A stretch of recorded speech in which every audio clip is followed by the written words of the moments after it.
दोस्तों, आप सभी लोगों का हमारे YouTube चैनल मैथ माया में बहुत बहुत स्वागत है। दोस्तों, आज के इस वीडियो में हम बात करेंगे बीजगणित के एक वेरी इंपॉर्टेंट टॉपिक बहुपद का, यानी पॉलिनॉमियल का। पॉलिनॉमियल एक ऐसा टॉपिक है जिसमें बहुत लोगों को प्रॉब्लम होता रहा है, क्योंकि उनको इसका कॉन्सेप्ट नहीं पता होता है।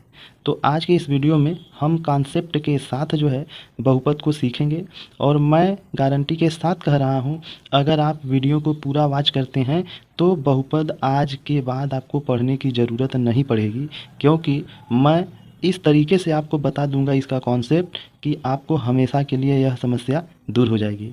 तो बहुपद जानने से पहले वो बेसिक बातें क्या हैं जो इसमें इस्तेमाल होगी, उसको पहले जान लेते हैं। तो चलिए पहले हम जानते हैं वो बेसिक बात क्या है। देखिए, बहुपद जानने से पहले ना, बहुपद में इस्तेमाल इन चीज़ों का हम अध्ययन कर लेते हैं। देखिए, यह चर है। चर को इंग्लिश में वेरिएबल कहते हैं। अब चर होता क्या है? चर उसे कहते हैं जिसका मान बदलता है। जैसे यह देख रहे हैं, अंग्रेजी के सभी अक्षर ए से लेके जेड तक, हिंदी के सभी अक्षर क से लेके ग तक, अ से लेके अह तक, जो भी चीज़ होता है इसको हम वेरिएबल कहते हैं। क्यों कहते हैं? क्योंकि हम किसी किसी प्रश्न में मान लीजिए वेरिएबल यक्स लेते हैं तो यक्स बराबर 2 भी लिख देते हैं, कभी कभी यक्स बराबर 3 भी लिख देते हैं, और कभी कभी यक्स बराबर हम 5 भी लिख देते हैं। तो इस कहने का मतलब है कि इसका मान देखिए बदल बदल के आ रहा है। तो इन सब चीज़ों का मान न बदलता है, इसीलिए इसे चर कहते हैं। चर का मतलब चलना, जो चलता है उसे चर कहते हैं। चलने का मतलब गणित में होता है जो बदलता है। अब इसके बाद देखिए अचर क्या होता है, इसको समझ लेते हैं। अचर का मतलब होता है कांस्टेंट, इंग्लिश में इसे कांस्टेंट कहते हैं। और जितने भी नंबर हम जानते हैं, चाहे दशमलव में हो, चाहे बटे में हो, चाहे रूट में हो, चाहे माइनस में हो, प्लस में हो, किसी भी चीज़ में हो, इन सब संख्याओं को हम अचर कहते हैं। क्यों कहते हैं? क्योंकि इसका मान कभी बदलता नहीं है। ठीक है। आप 6 को कभी 5 नहीं लिख सकते हैं, 6 को कभी 7 नहीं लिख सकते हैं, 3/2 को कभी आप 5/2 नहीं लिख सकते हैं। यानी ये सब मान जो हैं फिक्स हैं, ये अचर हैं, ये नहीं चलते हैं, यानी नहीं बदलते हैं। ठीक है। और गणित में तो आपको पता ही होगा इन 4 सिंबलों का कितना ज़्यादा महत्व है, प्लस माइनस गुणा भाग। ठीक है। ये सब चीज़ें जो हैं आपको पता है। दोस्तों, चर, अचर और इन चिन्हों से मिल करके जो भी चीज़ बनता है उसे हम व्यंजक कहते हैं। अब आगे व्यंजक देखिए क्या होता है। व्यंजक को इंग्लिश में एक्सप्रेशन कहते हैं। बहुत इम्पॉर्टेंट है यह चीज़। देखिए यहाँ पे, जैसे कि मान लीजिए मैं कोई इसी में से अचर में से कोई संख्या उठा लिया, मान लीजिए मैंने उठा लिया 6, मैंने यह 6 उठा लिया, और मैंने कोई ले लिया यह ए प्लस बी, मान लीजिए यही मैंने ले लिया, तो यह भी व्यंजक कहलाएगा। देखिए ऊपर भी 15 यक्स घाते 3 प्लस 3y, यह भी जो है व्यंजक कहलाएगा। देखिए आपके सामने व्यंजक के और एग्जाम्पल सामने पड़े हुए हैं। यह 5x³ plus 10b plus 3z, 2.5 का क्यूब प्लस 8x² प्लस करड़ी में 2, ये भी सभी देख रहे हैं इन्हीं सब चीज़ों के सहारे से बना हुआ है। तो इन्हें हम व्यंजक के नाम से जानेंगे। तो व्यंजक कुछ नहीं है, चर, अचर और इन चिन्हों को मिला करके जो सामग्री तैयार हुआ है, जो चीज़ तैयार हुआ है, उसे हम कहेंगे व्यंजक। अब व्यंजक के बाद आपको जानना पड़ेगा कि पूर्ण संख्या क्या होता है। यह बहुत इंपॉर्टेंट टॉपिक है पूर्ण संख्या बहुपद के संदर्भ में। पूर्ण संख्या को इंग्लिश में होल नंबर कहते हैं। अब ये संख्याएं होती क्या हैं? देखिए, प्राकृतिक संख्या तो आप जानते हैं जो 1 से शुरू होती है, लेकिन उसी में अगर 0 मिला देंगे और जो 0 से शुरू हो जाएगी और अनंत तक जाएगी, उसे हम कहते हैं पूर्ण संख्या। देखिए याद रखिएगा, प्राकृतिक संख्या और 0 ये सभी मिल करके जो है होल नंबर का यानी पूर्ण संख्या का निर्माण करते हैं। तो इसके बाद जो है अब हम चल रहे हैं अपने बहुपद वाले टॉपिक पे। हाँ, अब देखिए आपके सामने बहुपद कब होगा। यानी कोई व्यंजक जब हमें दे दिया जाएगा तो यह बहुपद कब होगा। ठीक है, बहुपद को इंग्लिश में पॉलिनॉमियल कहते हैं।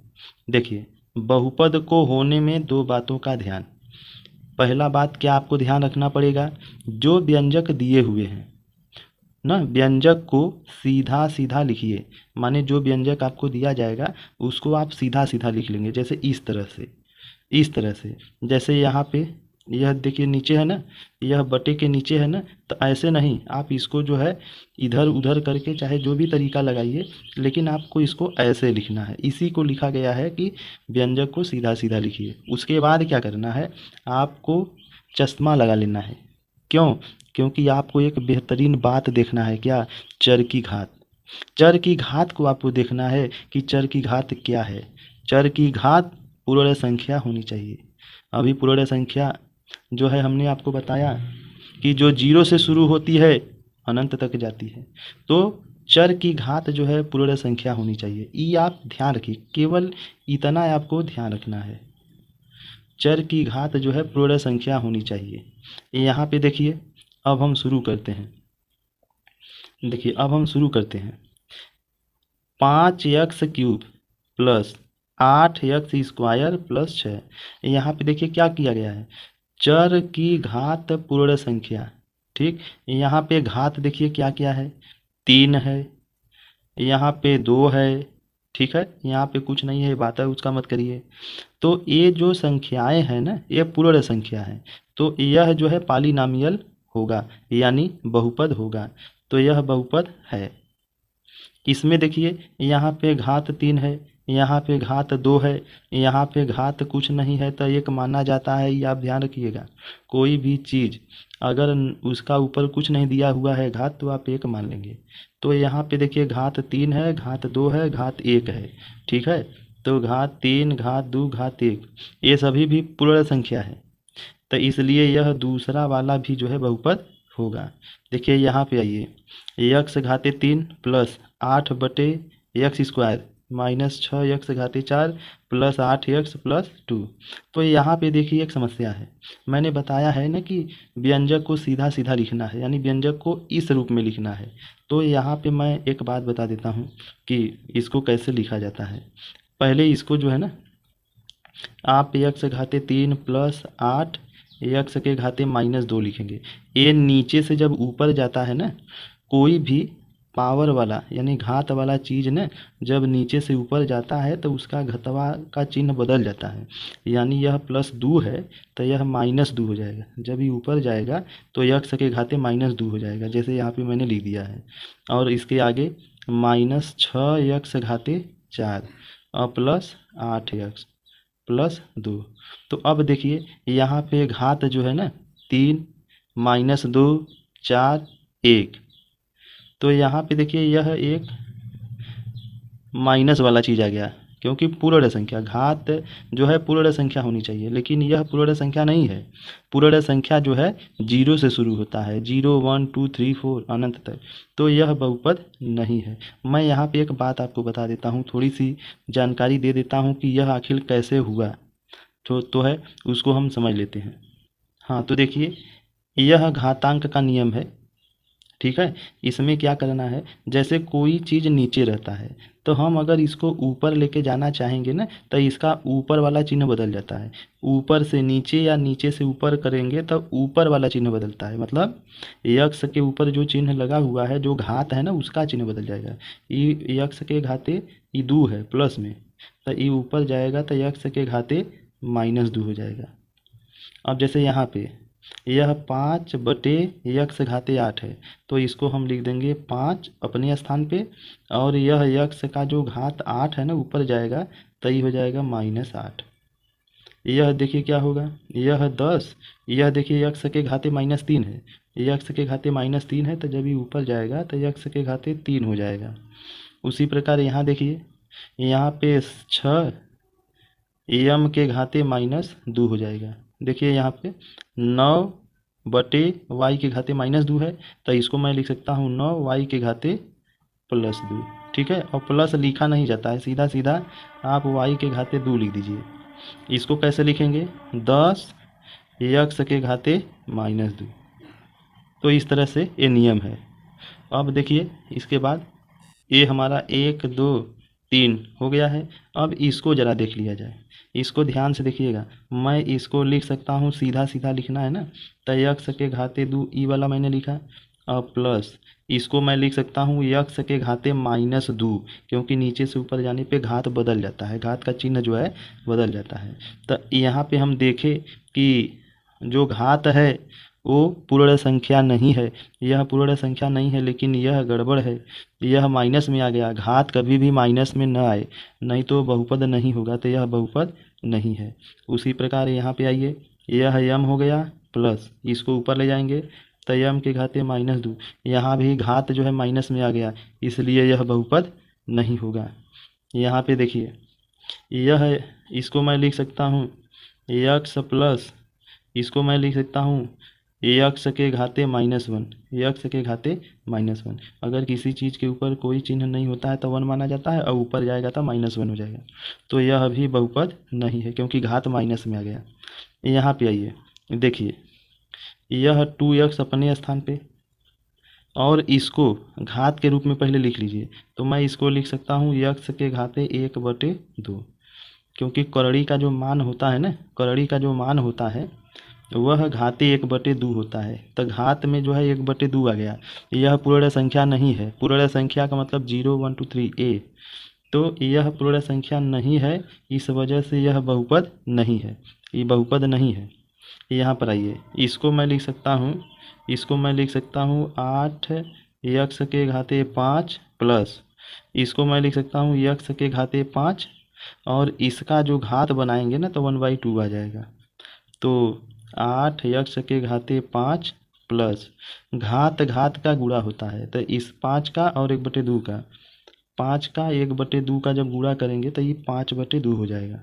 तो यहाँ पे देखिए, यहाँ पे ये हमने लिख दिया। अब इसको मैं लिख सकता हूँ यक्स के घाते 5/2।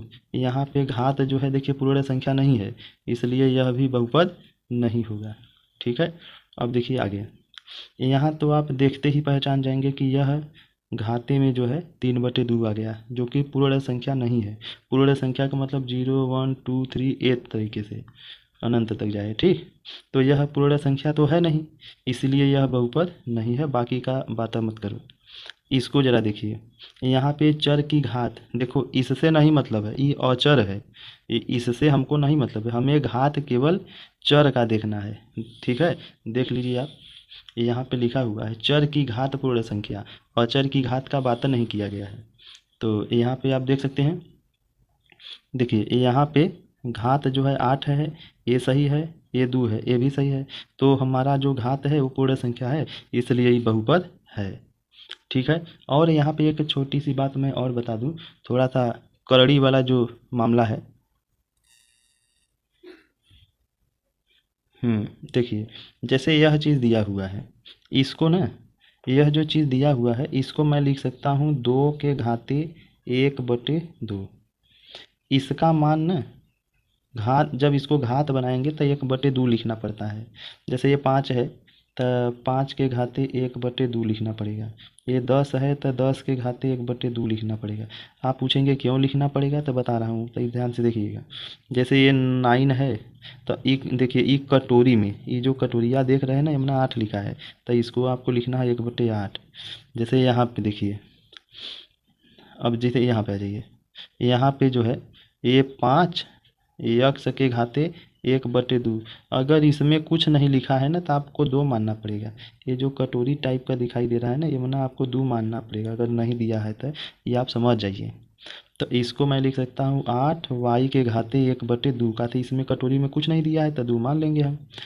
अब यहाँ पे देखिए ये -3 आगे है, -3 से मतलब नहीं है, और जेड के पावर 1/2 लिख देंगे, क्योंकि इसमें कुछ नहीं है तो 2 माना जाता है, तो 1/2 हो जाएगा। यहाँ देखिए 5 दे दिया है, ये अपना जान बचा लिया है। यक्स और यम के पावर 1/5, ये अपना सीधा सीधा दे दिया है। अब यहाँ पे देखिए, यहाँ पे ई 5 यक्स के घाते देखिए 3 दे दिया है ना, तो आप इसको डायरेक्ट 1/3 ऊपर लिख दीजिए। यहाँ पे 6m 1/3, यहाँ पे 8 गुणे 5 के पावर 1/4। अब यहाँ पे 10 और क के घाते 1/6। तो इस तरह से देखिए करड़ी का नियम है, आपको इसका भी थोड़ी जानकारी होना चाहिए। चलिए अब आपके बीच में मैं बहुपद पहचानना सिखा दिया, अब आपके बीच में जो है आपको मैं 2 सवाल दे रहा हूँ। देखिए आपके सामने ये 2 क्वेश्चन दिए गए हैं, आपको कमेंट करके बताना है ना कि इसमें से पहला और दूसरा कौन बहुपद है, कौन बहुपद नहीं।